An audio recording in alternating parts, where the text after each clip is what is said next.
Лев Толстой? Да. А кто это такой Лев? Сад. А, ты книжки читаешь уже? Ходишь в школу? Нет Она еще? ходит в школу, Да. в школе говорит, когда Лев Николаевич Толстой проходит они материал, а он говорит, а Лев Николаевич Толстой наш родственник. Помните, в прошлом году была книжная ярмарка Да, Такитау, куда приехала известный исследователь творчества Льва Николаевича Толстого Евгения Михайловна Блешковская. Да. Вот от нее я впервые услыхала, что у нас есть такая уникальная семья в Дагестане. Да. Она написала письмо нашему руководителю республики Рамазану Гаджимурадовичу. Она попросила его, рассказала об этом мальчике, о его судьбе, и попросила создать музей, либо в Белиджи, либо в Дербенте, где-то создать музей. Я думаю, что, может быть, конечно, если бы я была мэром Дербента, я бы сразу такой музей создала. Я думаю, что, конечно, он будет создаваться. И если его пока еще не создадут в цельном виде, как мы хотели бы, то музей обещал, наш краеведческий музей в Махачкале, что будет отдельная экспозиция, посвященная полностью вашему деду. А еще Национальная библиотека имени Расула Гамзатова очень хочет создать у себя специальную экспозицию, которая будет работать, посвященную вашему дедушке. Я еще вот хочу сказать о судьбе все-таки, когда Лев Толстой умер.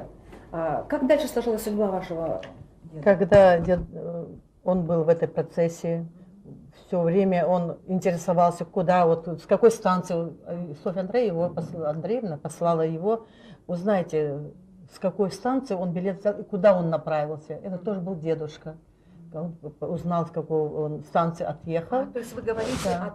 от последнего днях жизни Толстого. Да. Его известное А понятие. когда он, вот, узнали они все, что вот такое случилось, что он умер потом, вот, в этой процессе он участвовал, и когда его привезли, его гроб, в дом, в Ясную Поляну, Софья Андреевна и Андрей Львович его позвали к себе и сказали: вот, Магомед, стой, вот здесь, это библиотека Толстого, это все ценное, вот я тебе доверяю и охраняй это место. Впоследствии, когда после похорон, дедушка несколько дней охранял могилу вместе со своими товарищами от нападения, осквернений, от таких вещей, которые в то время царская полиция, все это, эти какие-то споры были между ними. Он священников не подпускал к себе, такие вещи. Поэтому охранял он могилу Толстого. Потом, как я знаю, его пытался забрать начальник уже из семьи Толстых, когда Толстой скончался. Потом, когда Толстой скончался, его обратно в царскую полицию позвали, обратно под надзор полиции. А потом Софья Андреевна обратилась к своей знакомой, подруге своей, в имени как ее звали? Хитрова. Нет, да. она Как ее Суворова. звали? В имени Суворова, да, Людмила Хитрова, она. Вот. Она сказала, согласилась, и в село Кончаловское, нет, Кончаловское, какое было? Новгородскую область, губернию, и его туда направили. И он там 7 лет прожил, в этой имени Суворова. Ваш дед был причастен к этой заветной странице, трагической, одновременно очень значимой, из жизни Льва Николаевича Толстого к его уходу. Много исследований вокруг этой темы. Говорят, что он хотел уехать на Кавказ, говорят, что он даже принял ислам. То есть в любом случае тема Кавказа и последних дней его жизни всегда становится предметом сегодня изучения. Но в дневнике вашего деда есть об этом записи, я их прочитаю. Здесь он пишет, как он сказал: прощай, Магомед. Попрощался он последним, уходя из дому с дедушкой. Лев Николаевич еще смотрел на меня и сказал: прощай, Магомед. Конюх с факелами осветил его. И это вот портрет есть, он нарисовал в последний путь, как он уезжает. Вот, кстати, о работах как художника вашего деда. Блешковская пишет, что она показывала его работы многим художникам, коллекционерам, и они говорили, что это очень высокого качества, высокого уровня работы, и восхищались вот этим даром, да. даром художника. А некоторые сравнивают его работы с живописью Пиросмани. Безусловно, в нем есть, кроме того, что в него вложили как ученики дочь Толстого и Толстого Татьяна и Лев, да. Безусловно, там очевидно совершенно природное дарование. Да. И многие детали, которые он изобразил на этих портретах, как я поняла... очи, то, что есть там, да, как это он все видел. достоверно, да, это все не придумано, и более того, вы рассказываете... И все даже... это есть в записях, что это все подтверждают, что это правильно все. Да, и вы говорили даже о том, что одна из работ помогла определить спор, через какие ворота выходил Лев Николаевич Толстой Толстой. Мне уходя вот навсегда. Брюшковская сказала, всегда был спор, говорит, между научными работниками, с каких же ворот, там 3 ворота, говорит, в разные стороны, которые уходят, с каких же ворот он выехал в последний путь. И когда увидел эти фотографии, картины, которые дедушка нарисовал, она сказала, так вот же с каких ворот, говорит, он выехал в последний путь. Так что, Да. работы вашего деда, они не только эти самоценны, как произведения Да. живописи, они еще и материал для научных исследований, поскольку все достоверно и зафиксировано в них. Да. Вот в вашей семье, скажите, есть сборники Льва Толстого? Читают вообще? Я думаю, что к Да. вам должно быть особое отношение к Толстому. У вас? Да, мы тоже с любовью относимся. Скажите, в школу вас часто приглашают сейчас? Нет, А нет. почему? Раньше, я знаю, вас вообще всю Раньше, семью да, звали да. в школы Да, выступать. постоянно. И ваш дедушка очень трепетно к этому относился. Везде, где можно было, он рассказывал, он проповедовал, он пропагандировал. Да, да. Он нес эту память, как будто это была Все его время. миссия. Он вообще дома не бывал. Если дома бывал, так его оккупировали люди постоянно, которые приезжали, вот, интересовались. Ну, Ренат, скажите, а вот к вам столько людей приезжало, это же надо их всех разместить, это их надо накормить, это им надо проявить уважение, это надо найти место. А кто-нибудь вам помогал вообще, чтобы Наша вы семья. имели деньги, имели возможности? Нет, нет. Дедушка сколько раз обращался, есть письма, которые обращался, что у меня маленькая пенсия, мне это не хватает, что 42 рубля он пишет, что у меня пенсия, а ко мне столько людей приезжают, помогите немножко мне с пенсией. Ничего не помогли. Ничего не помогло. Он хотел помещение себе отдельное, Мгм. вот, что ко мне столько людей приезжают, мне негде их разместить, вот, помогите мне.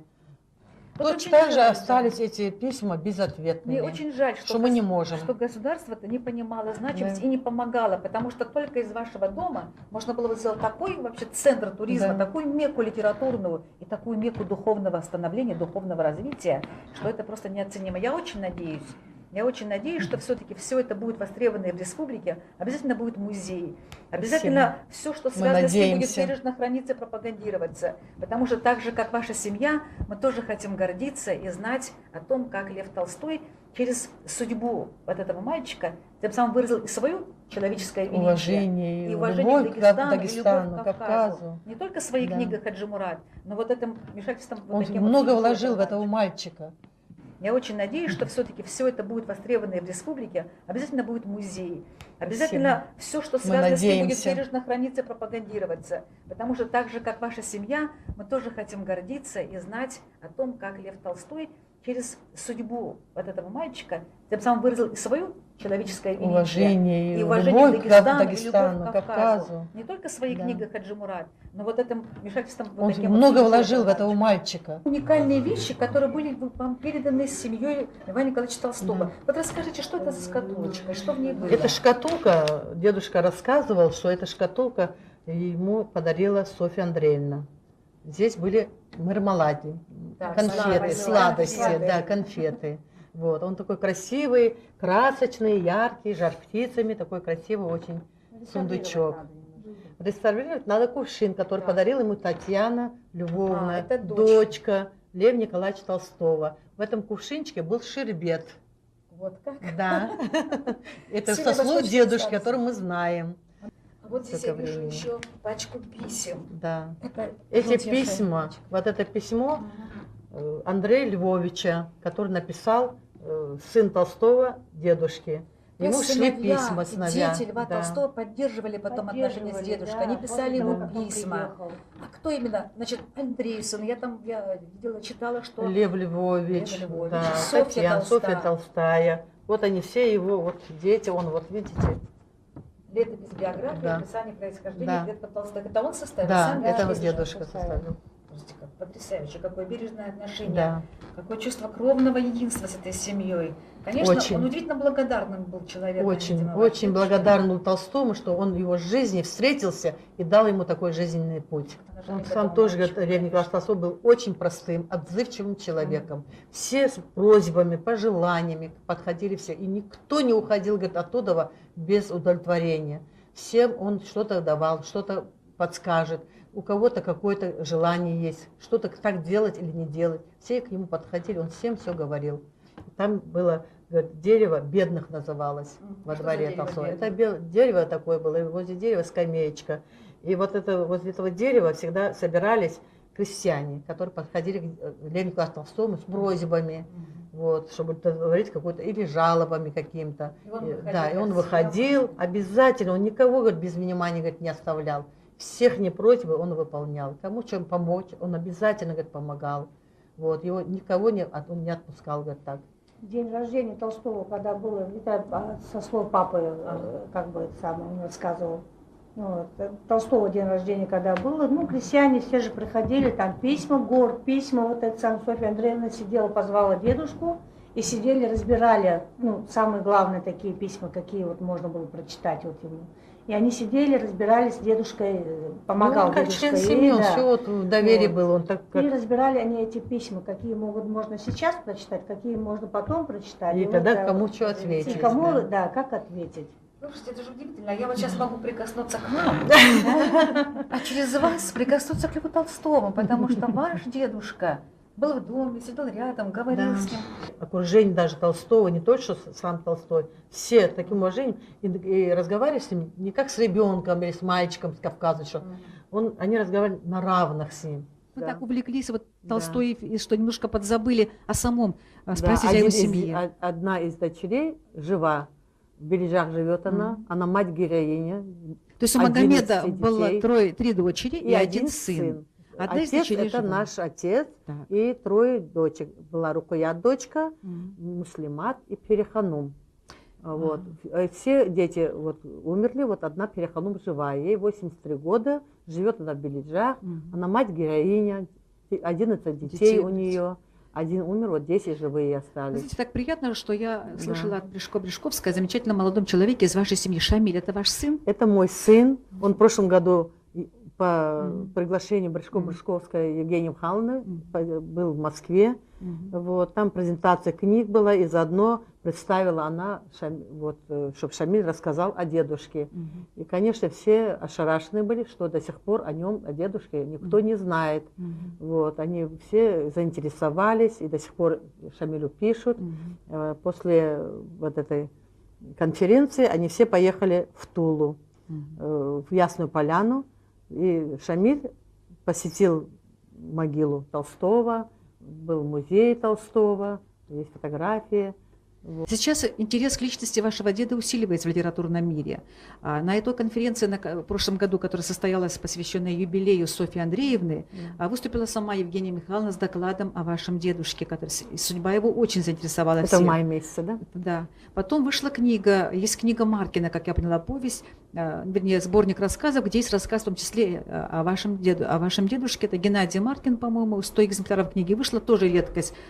И Бришко-Бришковская нам отправила, подробно расписав экспозицию, какой должен быть музей, что в эту экспозицию должно входить. Я думаю, при помощи московских любителей творчества Льва Николаевича, исследователей и вашей семьи, вот такой музей действительно будет создан. И Было еще, бы хорошо, кстати, что вот так вот не пропадали, а вот было в одном месте, и что это достоянием да. людей, школьников было, Совершенно что верно. есть в Кавказе, в Дагестане такой человек, который жил и одним воздухом дышал с Толстым вместе. Я думаю, что будет много открытий. Открытий, которые мы вот видим через рукописи, какие-то материалы литературные, а еще даже открытий биографических. Вот когда Бришко-Бришковская была на этой конференции, она говорит, что Шамиль как-то спрашивал ее, а если там потомки Ефендиева? Она сказала, нет, там не может быть его потомков. И вдруг совсем недавно к ней подошел там мужчина, представился и сказал, что он потомок Ефендиева, его рода. Я не знаю, вы уже познакомились с ним или нет, он там работает много лет, работает пожарником, Она выясняла, вроде но бы, нет, он это. тоже относится к потомкам Льва Толстого, к потомкам Ефендиева. То есть да. вы еще с ним не знакомы? Нет, она нам обещала эту встречу организовать. Вот я думаю, что будет открытие чисто биографического Да. плана и открытие, конечно же, литературные, биографические. И все это будет как-то, безусловно, связано с вашим именем. Вот за тот вклад, который вы вносите и в дагестанскую науку, и в российскую, в мировую. И, конечно, за то, что через вашу семью мы слышим голос Льва Николаевича Толстого, и через вашего дедушку Магомеда Ефендиева мы слышим его духовный завет, мы слышим его урок. Учитесь, читайте, любите книгу, Да. заботьтесь друг о друге, любите, будьте людьми и берегите друг друга. Спасибо Огромное вам большое. спасибо.